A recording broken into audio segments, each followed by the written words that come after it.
Assalamualaikum warahmatullahi wabarakatuh. Sahabatku yang dirahmati Allah, dalam perjalanan hidup kita sering merasa lelah, bukan karena kurang usaha, tetapi karena hati terlalu penuh oleh beban pikiran, tekanan hidup, kegelisahan yang tidak terucap, dan doa-doa yang terasa tertahan.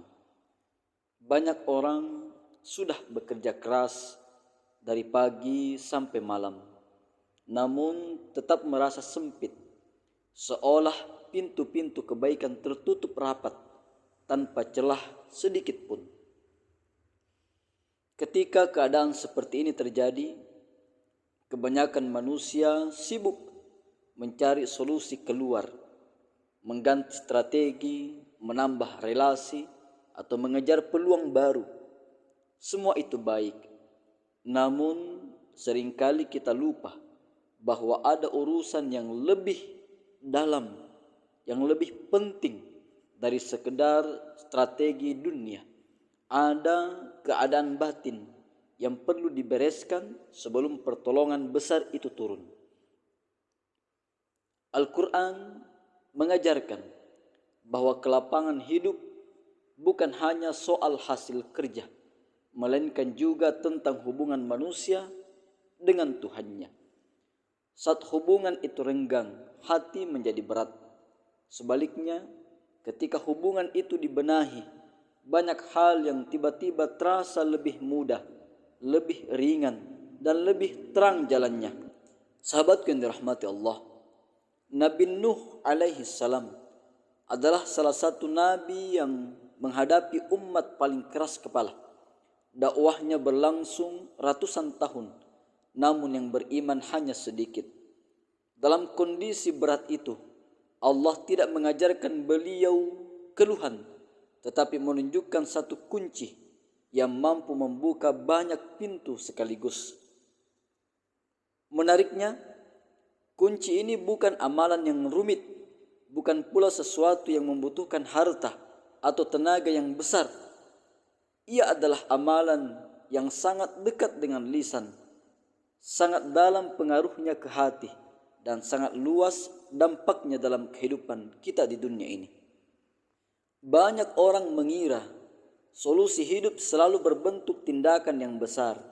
Padahal Al-Quran sering menunjukkan bahwa perubahan besar justru dimulai dari perkara yang terlihat sederhana, namun dilakukan dengan kesadaran penuh dan ketundukan total kepada Allah Subhanahu wa taala.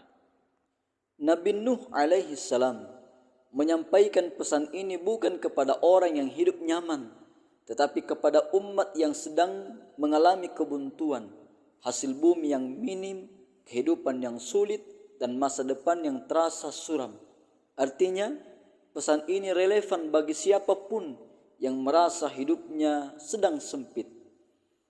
Disinilah Al-Quran mengajarkan kepada kita bahwa keberkahan bukan hanya turun karena kerja keras, tetapi karena keterhubungan yang benar antara hamba dan penciptanya.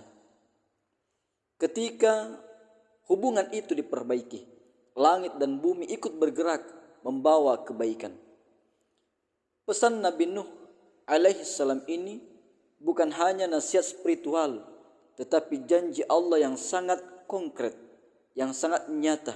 Janji tentang hujan, harta, anak-anak, kebun-kebun, dan sungai-sungai.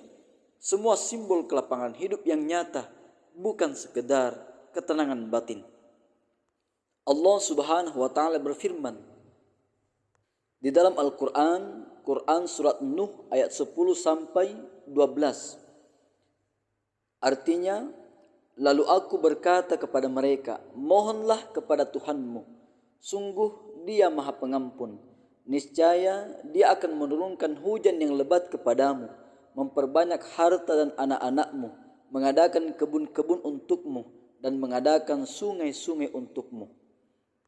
Ayat ini menegaskan bahwa istighfar, memohon ampun kepada Allah, adalah sebab dibukanya pintu-pintu keberkahan dari langit, baik yang turun dari langit maupun yang tumbuh dari bumi.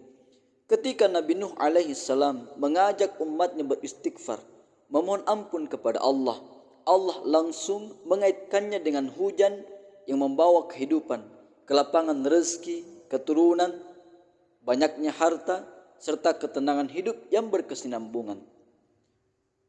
Adapun istighfar yang bisa diamalkan adalah lafaz yang diajarkan oleh Rasulullah sallallahu alaihi wasallam, yaitu astaghfirullahalladzi la ilaha illa huwal hayyul qayyum wa atubu ilaih.